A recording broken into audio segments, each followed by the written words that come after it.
Ngayong araw nga mga pangga ay maglalaba tayo at mangunguha ng shells sa sapa sa ating farm. Good morning mga pangga! Panibagong araw, panibagong update na naman sa ating farm ngayon. Nasabi ko nga sa last vlog natin mga pangga na dito tayo matutulog sa farm natin. Grabe, sobrang sarap ng tulog namin mga pangga. Sobrang lamig at tahimik kasi dito. Umagang umaga pa nga mga pangga, sinisimulan kaagad nila kuya kung ano yung hindi nila natapos kahapon. Yan nga pala yung ulam natin mga pangga, solve na yung breakfast natin. After na nga namin mag-breakfast mga pangga, dali-dali kaming bumaba kasi gusto daw magtanim ng bongit ni Inday Jenny.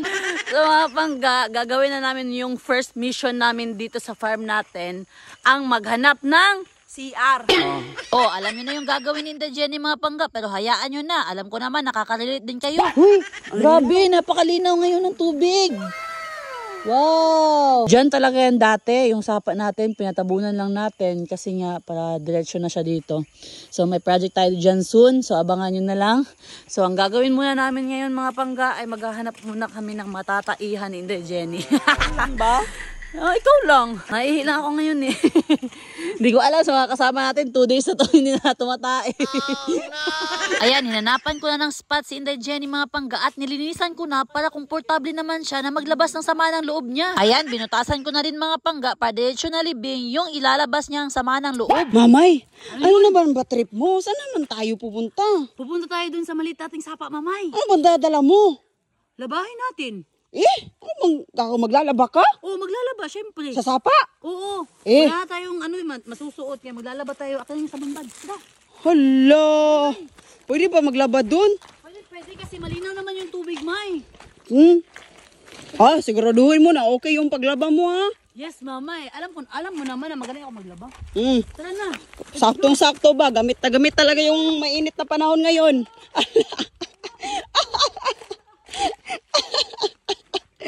Pag kayo ay tatakbo dito, wala nang break yan. Diretso na yan doon, no? Oy, Badge. Kakala ko.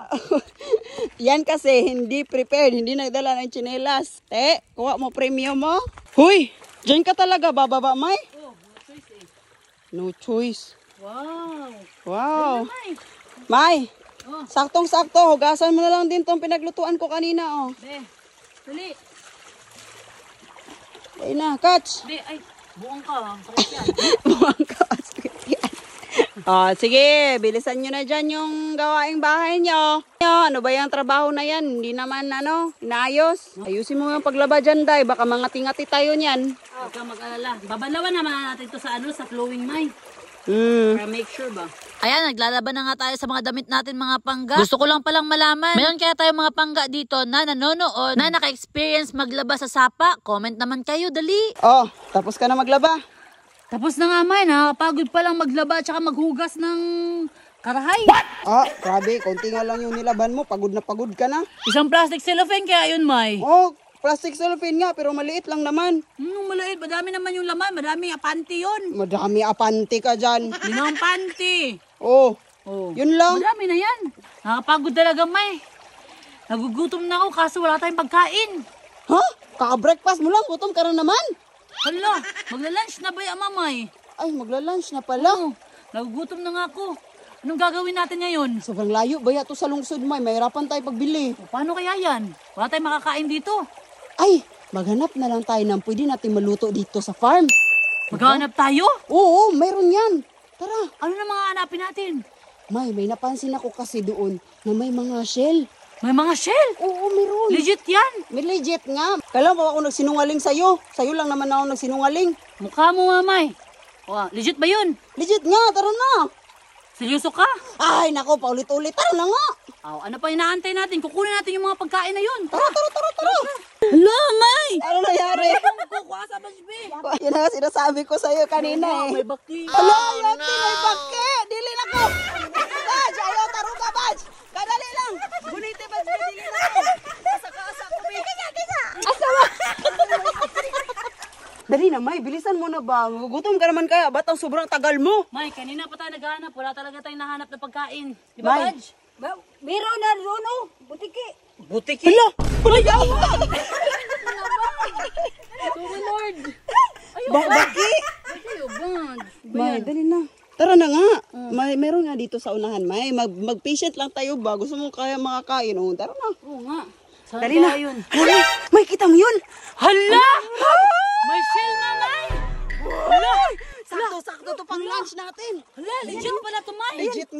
nyo, kunin Meron nyo. pa lang shell dito, May. Oh, bilisan nyo Wow. na. Pang-lunch na natin yan. Wow. Let's go. Tignan natin yung may laman to. Uy, Wow. legit na, legit. Uy, bilis na ba? Yan pa sa dami naman. May, parang tenex ba? Kasyang-kasya talaga sa atin yan, bahala. Dami namang shell dito, Mama. Ay, kunin mo na, bilis. Hala, ang dami, May. Oh. Uy. Sas pa. Oy! Hala. Uy, kasyang-kasya talaga yan sa atin lahat ba? Wow. Uy. Grabe, May. Oh. Hala. Ito yung, Ay, oh, may laman nga. tingin nga. Oh. Ito nga yung sinasabi ko sa iyo na mayroong pagkain sa unahan. Hala. Legit, Mama.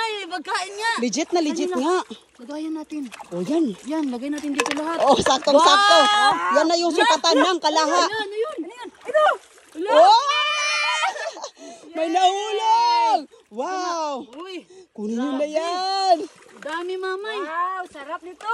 Grabe, ang dami nito, May. Saktong-sakto talaga yan sa lunch natin ba? Sakto, meron pa, May. Kunin nyo na lahat yan. For sure, next time, tutubo na naman yan dyan. May makukuha na naman tayo. Ano na, May? Lutuin natin. Ah! Yes! Luto na tayo. Ay, palaka! Bilis!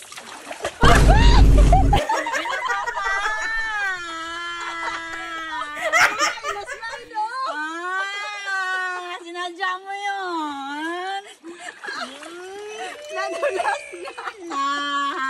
After na nga naming maglaba at manguha ng shell sa ilog mga pangga, dumiretso na kaagad kami sa deep well ng kapitbahay para makapagligo na. After na nga naming maligo mga pangga, ito kaagad yung nakita namin. Gumawa na pala sila ng frame para masimulan na yung bahay. Saktong-sakto din mga pangga, dumating na yung haligi ng bahay natin. Ito na din yung update sa double deck mga pangga, malapit nang matapos. Yung upuan at saka mesa naman mga pangga, nagamit na natin. Naghanda na din pala si Inday Jenny para sa tanghalian natin. Lulutuin niya pala mga pangga is yung nakuha nating shell sa sapa. Yung shell pala na nakuha namin mga pangga, hindi pala talaga sa sapa yun. Si Inday Jenny lang pala talaga ang nagdikit nun. Hindi ko talaga alam kung bakit ang dami naisip ni Inday Jenny na hindi natin naiisip. Iba talaga to si Inday Jenny kung mag-isip. Naabutan na nga kami ng ulan dito mga pangga, kaya dali-dali kaming nagpasilong. Dito na nga ako sa tent, dumiretso mga pangga para makapag-relax din tayo saglit. Buti na lang talaga may ganito tayo sa sasakyan natin mga pangga. Grabe ang lakas ng ulan mga pangga. Uy! Tignan nyo naman. La! Musta kaya sila ni Jenny sa baba mga pangga? After ng ilang minuto mga pangga, huminto na kaagad yung ulan at nagtrabaho na ulit sila sa ating bamboo house. Tayo naman dito mga pangga, chill-chill lang habang nag-aantay sa materials na gagamitin nila dito. Nag-uukay na nga sila mga pangga para makapagbuhos sa foundation sa ating bahay. Dumating na nga yung ibang materials na gagamitin nila dito sa pagbuhos mga pangga. Kaso nga lang mga pangga, hindi na siguro sila makapagbuhos ngayon kasi maggagabi na. Hindi kasi sila makapagtrabaho ng dire-diretso mga pangga kasi panay ulan dito. Nabutan na nga kami ng gabi mga pangga at full moon pa. Pangalawang gabi na nga namin dito na matulog sa farm natin. At dahil wala kaming magawang iba dito mga pangga, napag-isipan namin na mag-bonfire na lang. Abangan na lang natin bukas mga pangga kung anong update sa bamboo house natin.